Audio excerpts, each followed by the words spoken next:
welcome to this edition of HHS Insider. In today's episode, we have a great variety of stories, from the celebration of Earth Day to how students use their cell phones during school.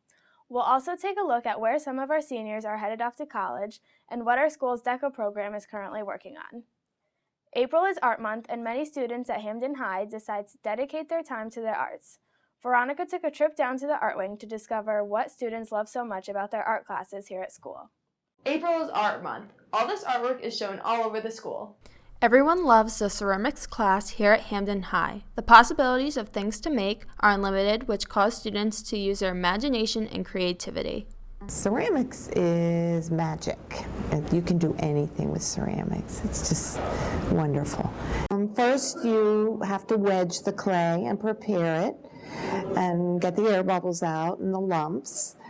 And then it depends on what you're doing, because you can either make things by hand or you can work on the pottery wheel. But then you form what it is you're going to do. And you have to make sure there aren't any air bubbles in it, and you have to make sure that it's dry enough before you fire it, and then you put it back to be fired. And you fire things the first time. That's called a bisque firing. And then you can glaze it or paint it with underglaze, and then you do the second firing. My favorite part of this class is being able to make sculptures of my choice and being able to paint them the way I like. I've actually been trying to get it since freshman year, primarily because I like clay. I get to work with my hands, which is nice after a very academic day. I'm very inspired by the kids, and I learned so much from them. And I've been teaching the ceramics here at the high school for almost, I think, 14 years, and then I taught it in a high school in Pennsylvania, but kids are amazing. Hamden High School presents everyone's artwork in the art showcase every year. The work is from the art classes and personal student work. The most popular classes are definitely ceramics and painting. Painting is one of my favorite mediums to work with, so I love teaching this class. We do everything from watercolor to acrylics, touch on oils a little bit. And I think the students really, they take it a step further with the paint. So instead of just being able to use the pencils, we get into a whole bunch of different mediums and canvases and different types of paper. So it's a great class to teach. Art gallery out there, we worked on the chalk paintings that you see, the sea life things. We did a watercolor of a still life, and right now we're working on these giant blown up candy paintings. Well, there's so many parts to making a painting, but probably the first and maybe the hardest part is thinking about what you are going to paint, whether it's an assignment that I give to them or something they want to do on their own.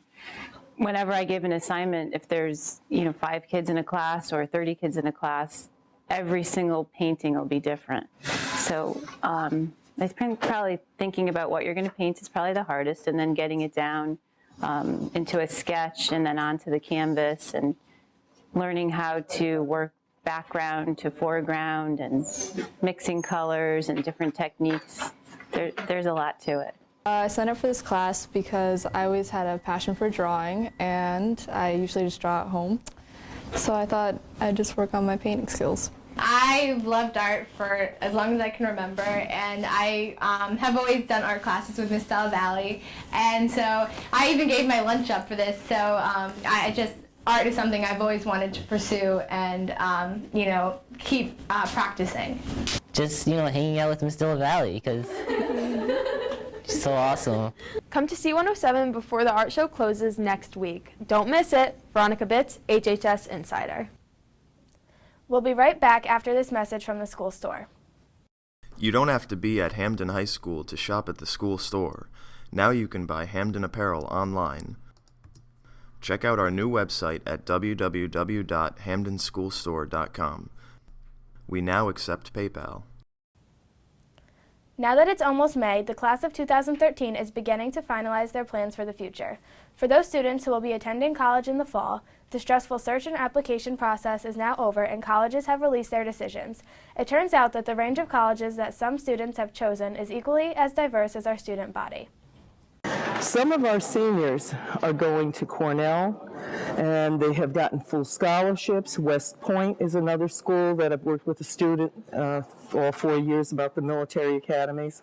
We have students going into the Coast Guard, into the Navy. We have students going to Trinity College. Some are going into fifth-year prep schools to prepare, even though they got into UConn. Three or four of mine I know for sure are going to UConn too. And some of them are going to smaller college. They find a college that fits their needs. I'm going to UConn next year. I'm undecided, but I'm looking at going into business. UConn and environmental studies. I'm deciding between UConn or Harvard. It's a pretty difficult decision, but I'm leaning more towards UConn. I am planning either to go to UConn, University of Connecticut, or UVM, which is University of Vermont, and I plan to study animal science in hopes of becoming a veterinarian one day. Although it seems like a lot of students will be attending colleges in Connecticut, there are also plenty of seniors who found the right school out of state. I'm going to the University of Rochester. I want to study engineering. Going to Goucher College, which is really near Baltimore in Maryland, and I'm probably going to major in women's gender and sexuality studies. I'm going to college at Penn State University, and I'm hopefully going to major in biomedical engineering. The University of Rochester, and I'm actually designing my own major, which is part of the reason I'm choosing to go there. And it's going to be a combination, I think, unless I change it, it's going to be a combination of like global public health and policy, women and gender studies, anthropology, and agricultural science. Curry College, and I'm going to study nursing. Mount Ida College in Newton, Massachusetts, and I'm going to study vet tech. It's very clear that this year's senior class will be nothing but successful in the future. For those going to college, to work, to the military, or wherever else life takes you, we wish you the best of luck. For this episode, instead of his usual weather segment, Zach did a special edition in honor of Earth Day. Zach shows us why we celebrate this unique holiday and recommends some simple things we can do to help the environment. So the flowers are up and the grass is green. It's sure sign of spring, but you know what spring really means? Earth Day, and Earth Day is coming up this week. I want to explain what Earth Day is and how we should help our environment during Earth Day and beyond. It's Earth Day 2013. It's only a few days away. This will make the 42nd anniversary of it, which began in 1970, a movement that basically just taught Americans how to do the simplest things to save the earth, like purify the water and clear the air. And this is what we're doing in the 21st century. Earth Day is very important because it allows people to get the word out. The word is save planet Earth, because planet Earth is the #1 concern of all future generations. And if we do harm to it now, we never know if we can get it back.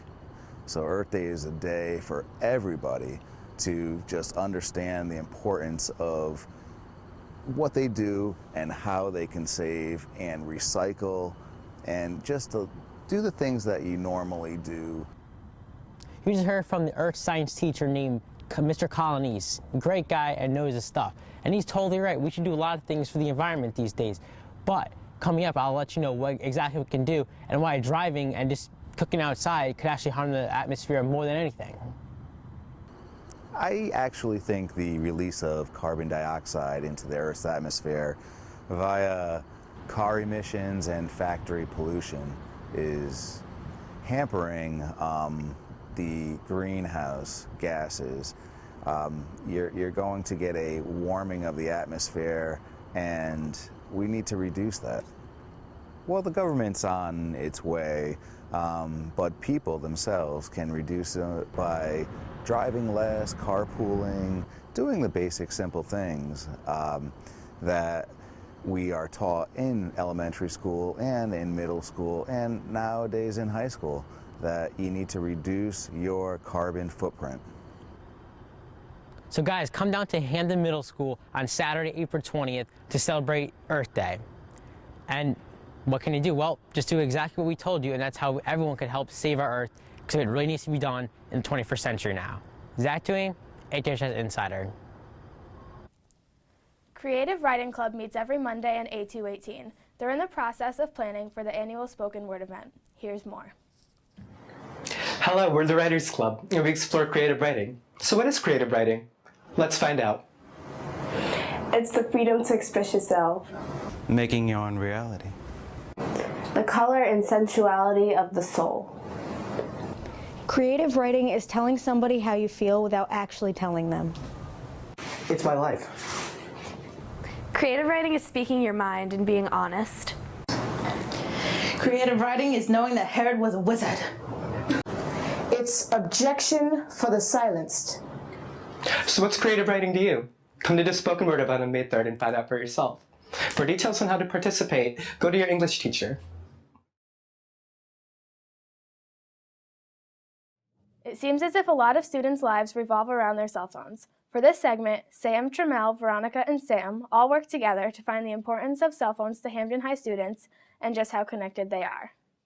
My phone has a humongous impact on my day because just knowing that it's in my pocket changes a lot, you know what I'm saying? Like, I feel naked without my phone in my pocket. If it's not in my pocket, I just feel like a part of me is missing. That's how close me and my phone's relationship has come. Emails, text messaging, social networks, you know, just contact friends and stuff like that. I need my phone. I would feel like I'm missing something. I definitely need my phone at all times. If I don't have my phone in school, I'll probably go crazy because it's basically, your phone is basically something to do when there's nothing to do, you know what I'm saying? Does it help you concentrate in school? It does, because I could look at my phone, take some notes, look at my phone, take some notes, answer a text, take some notes. I usually have it out in every class, so. Although many students use their phones frequently throughout the day, there are other students who don't feel such a strong attachment to their phones. Well, it really doesn't impact my day, but when I get text messages and stuff, sometimes when I have like time to reply to it, I reply. I went a week without my phone and I really didn't care in a way. Whether you use your phone a lot or very little, it looks like they are here to stay. Thanks for watching this edition of HHS Insider. We'll see you next time.